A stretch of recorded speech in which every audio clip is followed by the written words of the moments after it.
Halo, kita ketemu kembali di channel ini, channel yang membahas tentang dunia TV, satelit, dan parabola. Video ini saya buat karena melihat adanya beberapa teman yang posting kalau hujan itu Kuben masih aman. Ada juga yang hilang sinyal. Ya, seperti saya pernah membuat videonya tentang LNB Kuben.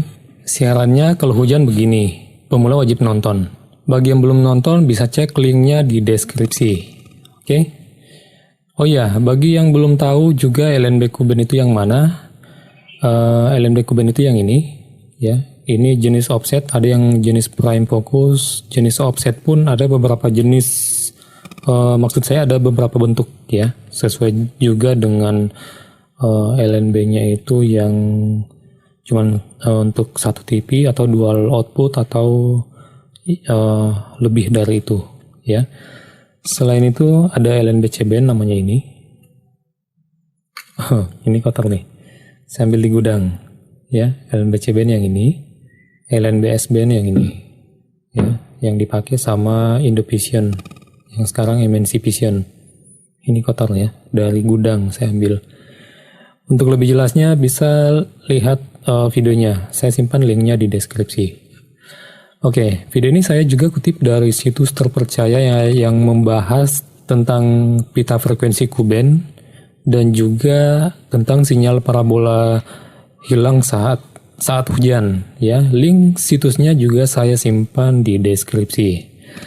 Oke, ilmu pengetahuan dalam video ini sebagai media pembelajaran ya bagi kita semua, utamanya saya sendiri. Dengan konten ini semoga kita bisa paham kenapa LNB Kuben itu tidak tahan cuaca dan kenapa juga kadang hujan sinyalnya turun atau sinyalnya kadang hilang ya dengan menggunakan LNB Kuben ini. Ada juga yang masih aman seperti teman yang memposting ini di salah satu grup satelit parabola ya di Facebook. Nah, pertama-tama kita kenalan dulu apa itu Kuben. Kuben itu singkatan dari Kurz Under Band. Ya, tulisannya yang ini entah kurs bacanya atau cars ya. Yang jelasnya ini underband. Oke, yang memang utamanya digunakan untuk satelit telekomunikasi ya. Seperti satelit Measat dan satelit Asiasat 9 PukSat sekarang ini yang lagi viral. Ya. Walaupun utamanya biasanya digunakan untuk sinyal TV melalui satelit, Kuben juga sebenarnya digunakan juga untuk telepon dan layanan komunikasi bisnis ya untuk frekuensi ya, pita frekuensinya. Ya, sebenarnya dari sumbernya agak panjang mengenai Kuben ya yang saya kutip. Tapi di video ini saya coba mempersingkatnya saja ya. Saya ambil poin terpentingnya seperti sejarah media pertama yang menggunakan jalur Kuben itu adalah NBC yang merupakan jaringan TV di Amerika Serikat pada tahun 1983. Oke. Sekarang saya akan membahas kelebihan Kuben dulu. Kalau dibandingkan LNB yang lainnya ya, misalnya LNB C-band ya. Oke, sistem Kuben itu energi pancaran sinyalnya ya cukup besar dan memiliki energi yang energi khusus yang dapat mencegah bercampur aduknya sistem gelombang mikrobumi ya. Hal inilah yang menjadikan sinyal Kuben itu dapat ditangkap walaupun hanya menggunakan parabola mini seperti ini. Oke. Nah, kekurangan Kuben itu dapat dikatakan sebenarnya tidak tahan cuaca. Walaupun memiliki energi yang besar dalam pengiriman sinyal, akan tetapi frekuensi sinyalnya itu tidak bisa menembus benda yang terbilang tebal seperti awan dan hujan ya. Nah, awan dan hujan yang bagaimana? Jadi simak video ini tanpa skip ya agar tidak gagal paham.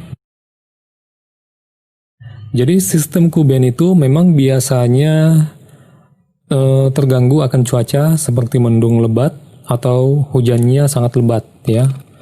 Biasanya sinyalnya turun bahkan sinyalnya hilang sama sekali. Secara ilmiah atau secara ilmu pengetahuan yang ada, sinyal Kuben ini dalam hal ini sinyal TV ya akan terganggu apabila curah hujan lebih dari 100 mm per jam atau 100 mm 100 mm per jam ya.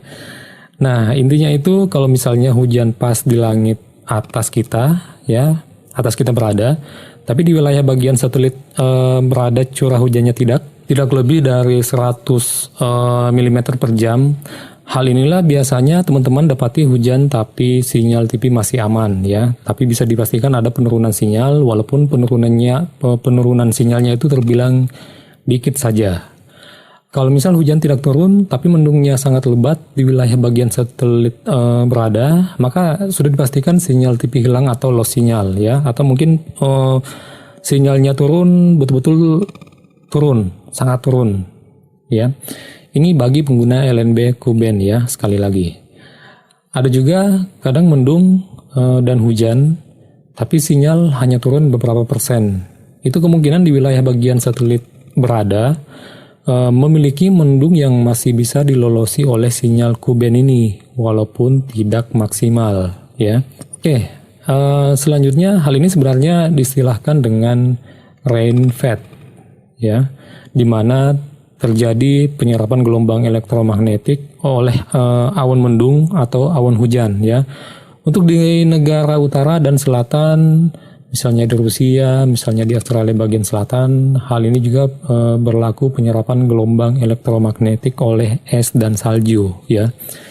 Jadi intinya juga sinyal Ku-band itu tidak tahan cuaca pada kisaran tertentu ya, baik itu hujan dan mendung atau bahkan mendung tanpa hujan yang diistilahkan mendung tak berarti hujan.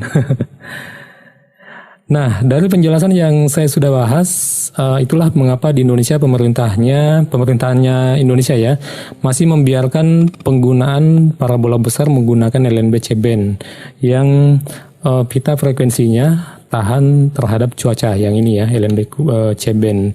Ya, karena kita ketahui bahwa iklim tropis di negara kita menjadikan curah hujan yang cukup tidak bersahabat dengan pita frekuensi Ku-band ya. Oh ya, mungkin dalam penjelasan saya pada video ini belum terbilang lengkap dan mungkin ada kesalahan informasi yang saya bahas ya. Silahkan dikoreksi atau ditambahkan penjelasannya di kolom komentar di bawah ya, di kolom komentar.